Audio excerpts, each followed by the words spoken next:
नमस्कार विद्यार्थी मित्रांनो आणि पालकांनो. माझं नाव अमित चव्हाण. मी काउन्सिलिंग सायकोलॉजिस्ट आहे आणि अनेक वर्षांपासून विद्यार्थ्यांना करिअरसाठी मार्गदर्शन करतो आहे.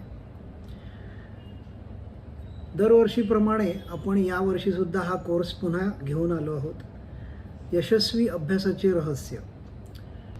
साध्या शब्दात सांगायचं तर फोकस कसा वाढवायचा. फोकस का महत्त्वाचा?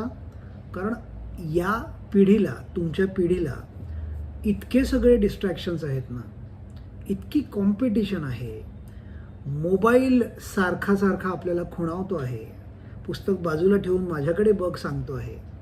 त्यामुळे अशा परिस्थितीमध्ये मला माझ्या अभ्यासावरती लक्ष केंद्रित कसं करता येईल, थोडा वेळ वाचून मला जास्तीत जास्त लक्षात कसं ठेवता येईल, म्हणजेच काय, माझी मेमरी कशी इम्प्रूव्ह करता येईल, हे शिकणं फार महत्त्वाचं आहे. बघा,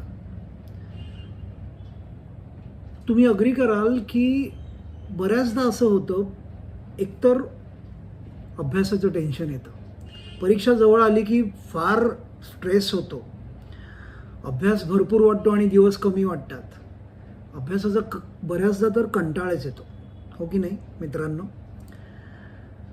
हे वाचलेलं आहे मी पण आठवत नाही, असं बऱ्याचदा होतं. सगळा अभ्यास केलेला असतो पण परीक्षेला पेपर समोर आल्यानंतर आपण ब्लँक होतो. हे होत असेल ना मित्रांनो? जर हे होत असेल तर हा प्रॉब्लेम तुमच्या इंटेलिजन्सचा नाही आहे. मेंदू चांगला आहे, फक्त आपण तो कसा वापरतोय, तुमच्या अभ्यासाची मेथड काय आहे, कशा पद्धतीने तुम्ही अभ्यास करताय, हे जास्त महत्त्वाचं आहे. त्यामुळे मी हुशार आहे किंवा ढ आहे अशी लेबल लावण्यापेक्षा मी अभ्यासाचं टेक्निक काय वापरतोय किंवा वापरते हे बघणं फार गरजेचं आहे. आणि एक्झॅक्टली तेच आपण या कोर्समध्ये शिकणार आहोत. कोर्स नको म्हणूया, याला मी वर्कशॉप म्हणेन, कार्यशाळा म्हणेन, कारण आपण इथे प्रॅक्टिकल काही गोष्टी इम्प्लिमेंट करणार आहोत. फक्त लेक्चर प्रवचन नसणार आहे, काही टेक्निक्स तुम्हाला आपण सांगणार आहोत आणि ती करवून घेणार आहोत. त्यामुळे आपण याला वर्कशॉप म्हणूया. आपली मेमरी, स्मरणशक्ती ज्याला म्हणतो आपण, हे काही बॉर्न टॅलेंट नाही आहे, ते एक स्किल आहे. आपला फोकस किंवा कॉन्सन्ट्रेशन, एका गोष्टीवरती चित्त एकाग्र करणं, हे सुद्धा काही जेनेटिक नाही आहे किंवा ते काही मॅजिक नाही आहे, ते सुद्धा एक स्किल आहे. आणि जे स्किल असतं ते नसलं तरी डेव्हलप करता येतं किंवा कमी असेल तर ते वाढवता येतं. त्याच्या काही प्रॅक्टिसेस असतात, त्याची काही टेक्निक्स असतात, जी आपण या कोर्समध्ये डिटेलमध्ये पाहणार आहोत. उदाहरणार्थ, पोमोदोरो टेक्निक हे एक जापनीज कॉन्सन्ट्रेशनचं टेक्निक आहे. म्हणजे काय, अर्ध्या तासाच्या 4 सायकल करायच्या अभ्यास करताना. 25 मिनिटाचा अलार्म लावायचा आणि 25 मिनिटं तो अलार्म वाजेपर्यंत पूर्ण लक्ष देऊन अभ्यास करायचा, जे काय तुम्ही विषय निवडलाय. हां, मग 5 मिनिटं अलार्म वाजल्यानंतर ब्रेक घ्यायचा 5 मिनिटाचा. परत पुढची 25 मिनिटं अलार्म लावून दुसरा टॉपिक पूर्ण लक्ष देऊन अभ्यास करायचा. परत अलार्म ऑफ झाल्यानंतर ब्रेक घ्यायचा. अशा 4 सायकल म्हणजे 2 तासाचं पूर्ण हे गणित. असा अभ्यास केल्याने सायंटिफिकली असं प्रूव्ह झालं आहे की आपण मेंदूला थोडा ब्रेकसुद्धा दिल्यामुळे आणि शिवाय 4 वेगळे टॉपिक आपण त्या 2 तासामध्ये वाचल्यामुळे, अभ्यासल्यामुळे लक्षात राहण्याचे चान्सेस आणि ते परमनंट मेमरीमध्ये जाण्याचे चान्सेस वाढतात. हे एक टेक्निक झालं. अशी अनेक टेक्निक्स आहेत जी आपण या कोर्समध्ये शिकणार आहोत. बघा, या कोर्सचं महत्त्व फक्त तुमच्या येत्या एक्झामसाठी नाही आहे, तितकाच लिमिटेड अप्रोच या कोर्सचा नाही आहे. आपल्याला मेमरी इम्प्रूव्ह केल्यामुळे किती ठिकाणी वेगळ्या पद्धतीने त्याची मदत होऊ शकते. बघा, म्हणजे मेमरी तुमची इम्प्रूव्ह झाली तर तुम्हाला कॉन्फिडन्स, पब्लिक स्पीकिंगमधला कॉन्फिडन्स तुमचा वाढेल, कारण तुम्हाला बोलताना तुम्हाला हवे ती उदाहरणं, हवे ती नावं, हवे ते वर्ष, सनावळी सगळं लक्षात असेल तुम्हाला. योग्य तेव्हा योग्य ते आठवता येईल. त्यामुळे पब्लिक स्पीकिंगमधला कॉन्फिडन्स वाढेल बघा. मेमरी इम्प्रूव्ह झाल्यामुळे तुमचं डिसिजन मेकिंगसुद्धा इम्प्रूव्ह होऊ शकतं.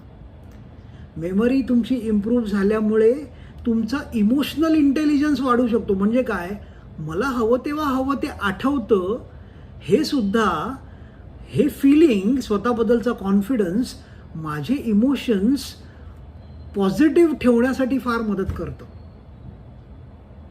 बरोबर.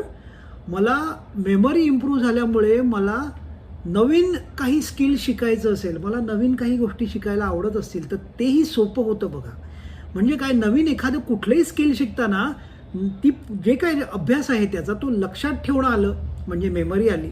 त्यामुळे मेमरी इम्प्रूव्ह झाल्यामुळे कुठलंही नवीन स्किल तुम्हाला शिकायला सोपं जाऊ शकतं. ओके. तुमच्या करिअरचा ग्रोथ मल्टी डायमेन्शनल होऊ शकतो. कारण अभ्यासच, करिअर ग्रोथ म्हणजे काय, वेगळ्या वेगळ्या प्रकारचा अभ्यास. आणि अभ्यास म्हणजे काय, लक्षात ठेवणं. बरोबर. त्यामुळे मेमरीमुळे करिअर तुमचं वेगळ्या वेगळ्या प्रकारे ग्रो होऊ शकतं. तुमचं सोशल इंटरॅक्शन मेमरीमुळे इम्प्रूव्ह होऊ शकतं. आज जो काही मुलांना, विद्यार्थ्यांना मोबाईलमुळे एकटेपणाचा त्रास होतोय, आपण फार एकटे होत चाललो आहोत दुर्दैवाने. सोशल इंटरॅक्शन कमी होत चाललंय. ओके. त्यामुळे मेमरी आपली इम्प्रूव्ह झाल्यानंतर तेही आपण सोशली जास्त ॲक्टिव्ह होऊ शकतो. आपल्याला लोकांशी बोलताना कुठल्याही प्रकारचा न्यूनगंड किंवा कुठल्याही प्रकारचा आपल्याला एन्झायटी नसणार आहे. बरं, या कोर्समधला अजून एक सुंदर भाग हा पण आहे की आपण या कोर्समध्ये पॅरेंट्ससोबत, पालकांसोबत पण संवाद साधणार आहोत. म्हणजे काय, दोन प्रकारचं पॅरेंटिंग असतं बघा. एक असतं प्रेशर पॅरेंटिंग आणि एक असतं गायडन्स पॅरेंटिंग. म्हणजे काय, प्रेशर पॅरेंटिंगमध्ये भीती असते, मुलांना एक प्रकारची भीती असते, प्रेशर असतं, रेझिस्टन्स असतं, त्यांचं मन नसतं पण त्यांना करावं लागतं, थकवा होतो मुलांना. या अशा प्रकारे अनिच्छेने अभ्यास केल्यामुळे थकवा जाणवतो. आणि क्युरिओसिटी, कुतूहल, हे जे काय, हा महत्त्वाचा गाभा आहे कुठलाही अभ्यास शिकण्याचा किंवा पुढे ग्रो होण्याचा. ते कुतूहल मरतं मुलांचं आणि फक्त सिलेबस कंप्लीट करायचं आहे, फक्त एक्झाम पास करायचे, मार्क काढायचे, इतकाच हेतू उरतो त्या सगळ्या प्रेशर पॅरेंटिंगमुळे. पण जर आपण आपलं पॅरेंटिंग वेगळ्या प्रकारे, चांगल्या प्रकारे, गायडन्स लेवलला जर आपण डेव्हलप करू शकलो तर काय फायदा होईल बघा. म्हणजे अशा पॅरेंटिंगमध्ये मुलांना आपल्या पालकांमध्ये एक प्रकारची इमोशनल सेफ्टी मिळते. म्हणजे त्यांना भीती नसते त्या नात्यामध्ये. त्यांना पॅरेंटच्या मार्गदर्शनामधून स्वतःचा फायदा दिसतो. त्यांना पॅरेंट जे काय सांगतायत ते त्यांना त्यांच्या फायद्याचं किंवा इमोशनली माझे पालक माझ्या मदतीसाठी हे करत आहेत, हे फिलिंग मुलांमध्ये जास्त असतं. अशा पॅरेंटिंगमध्ये कॉन्फिडन्स त्याच्यामुळे मुलांचा वाढत जातो. कारण अशा पॅरेंटिंगमध्ये, अशा गायडन्स ओरिएंटेड पॅरेंटिंगमध्ये पालक मुलांमधले चांगले गुण शोधून त्याचं कौतुक करणं, सारखं ओव्हर क्रिटिसाइज मुलांना न करणं, अशा प्रकारच्या काही गोष्टी कटाक्षाने करतात. त्यामुळे मुलांचा कॉन्फिडन्स वाढतो आणि त्यांच्यातला जो न्यूनगंड, कॉम्प्लेक्स जो आहे तो कमी होतो. हे त्या पॅरेंटिंगचं मोठं फलित असतं. आणि अशा प्रकारे कॉन्फिडन्स वाढलेली मुलं मग सारखं पॅरेंटनी सांगण्याची वाट नाही बघत अभ्यासासाठी.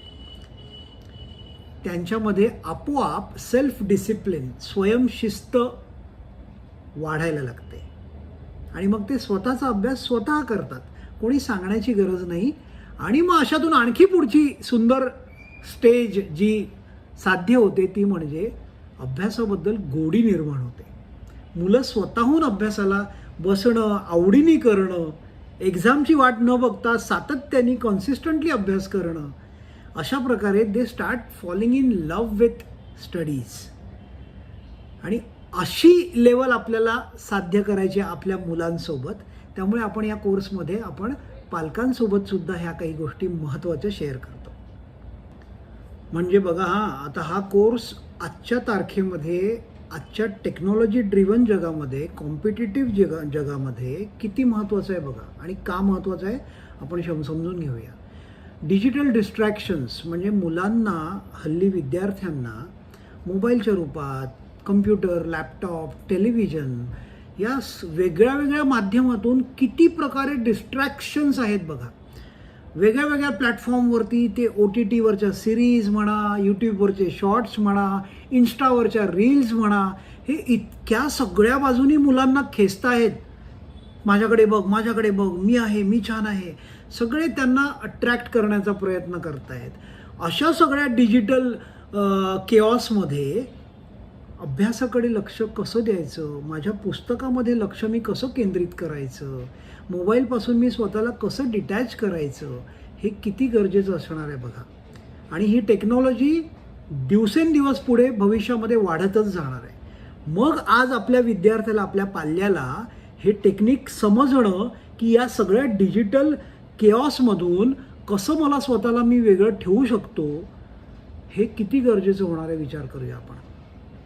तसंच ह्या सगळ्या डिजिटलायझेशनमुळे किंवा ह्या सगळ्या डिस्ट्रॅक्शनमुळे आणखी एक धोका काय झालेला आहे, आणखी एक नुकसान काय होतं आहे की मुलांचं अटेन्शन स्पॅन खूप कमी होत चाललं आहे. अगदी 1-1, 2-2 मिनिटाच्या रील आपण स्क्रोल करत राहतो, मुलं स्क्रोल करत असतात. म्हणजे काय, मेंदूला एक फार डेंजरस ट्रेनिंग दिलं जातं आहे की कसं जास्त वेळ एका गोष्टीवर नाही थांबायचं,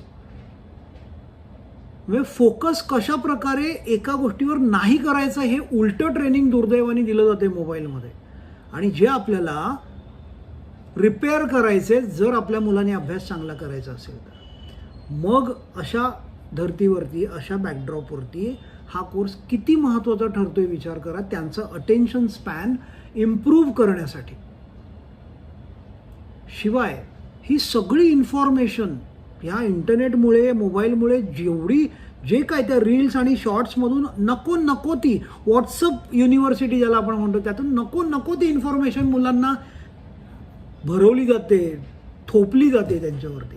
आता ह्या सगळ्यामध्ये त्यांना फिल्टर लावायला शिकवणं किती गरजेचं आहे बघा. कुठली इन्फॉर्मेशन माझ्या गरजेची आहे, कुठली इन्फॉर्मेशन माझ्या मेंदूला ओव्हरलोड करते आहे, हे फिल्टर्स त्यांना लावता येणं म्हणजे तर त्यांना अभ्यासावरती जास्त फोकस करणं शक्य होईल. तर हे फिल्टर्स आपल्याला या कोर्समधून नक्कीच मिळतील याची मी खात्री देतो. या सगळ्या सोशल मीडियामुळे, या सगळ्या डिजिटल प्लॅटफॉर्म्समुळे मुलं फार कंपॅरिझनच्या मध्ये गुंतलेली आहेत. म्हणजे फार ते स्वतःची तुलना करायला लागलेत इतरांशी, त्यांच्या पियर्स बरोबर, ते जे काही व्हिडिओज बघतात त्यातल्या मुलामुलींसोबत. मग ते तुलना अगदी अभ्यासातच नाही नुसती, म्हणजे सगळ्या बाबतीत, दिसण्या बाबतीत असू शकते, तुमच्या आर्थिक परिस्थिती बाबतीत असू शकते, तुमच्या फ्रीडमच्या बाबतीत असू शकते, सगळ्या बाबतीमध्ये. मग ह्या अशा कंपॅरिझनमध्ये मुलं काय होतंय, मुलांचं सेल्फ कॉन्फिडन्स लो होतंय. मुलं नशिबाला दोष द्यायला लागलेली आहेत. मुलं आपल्याकडे कसे कमी रिसोर्सेस आहेत आणि दुनिया कशी नशीबवान आहे, मीच कसा कम नशिबी आहे, किंवा माझंच नशीब असं का, माझ्याच वाट्याला हे का, अशी निगेटिव्ह थिंकिंग वाढत चाललेली आहे. यामुळे आपल्याला अभ्यासामध्ये त्यांचं लक्ष परत आणण्यासाठी ती निगेटिव्हिटी कमी करणं सुद्धा गरजेचं आहे, जे या कोर्समध्ये आपण नक्कीच साध्य करण्याचा प्रयत्न करू. सो थोडक्यात काय, आजच्या या सगळ्या प्रतिकूल परिस्थितीमध्ये, इतक्या कॉम्पिटिटिव्ह आणि कॉम्प्लेक्स जगामध्ये माझ्या पाल्याला त्याचा अभ्यास कशा प्रकारे फोकस्ड पद्धतीने आणि सिस्टमॅटिकली ऑर्गनाइज्ड पद्धतीने, ब्रेन फ्रेंडली पद्धतीने, म्हणजे माझ्या मेंदूला काय सूट करतंय हे शोधून त्या पद्धतीने अभ्यास कसा करता येईल आणि त्याचा परफॉर्मन्स कसा इम्प्रूव्ह करता येईल आणि त्याचं आयुष्य कसं जास्त सक्सेसफुल करता येईल, त्या सक्सेसमधून त्याला जास्तीत जास्त आनंद, फुलफिलमेंट, सॅटिस्फॅक्शन सुद्धा कसं घेता येईल, ह्या सगळ्याचा आपण धांडोळा या आपल्या येत्या कोर्समध्ये घेणार आहोत. त्यामुळे मी तुम्हा सगळ्यांना आमंत्रित करतो या कोर्समध्ये छान आपण त्यामध्ये आपण जाणून घेऊ, ही सगळी टेक्निक्स शिकून घेऊ आणि आपल्या सक्सेससाठी एक सुंदर फॉर्म्युला या कोर्समधून आपण घेऊन जाऊ. So see you soon in the course. Thank you. धन्यवाद.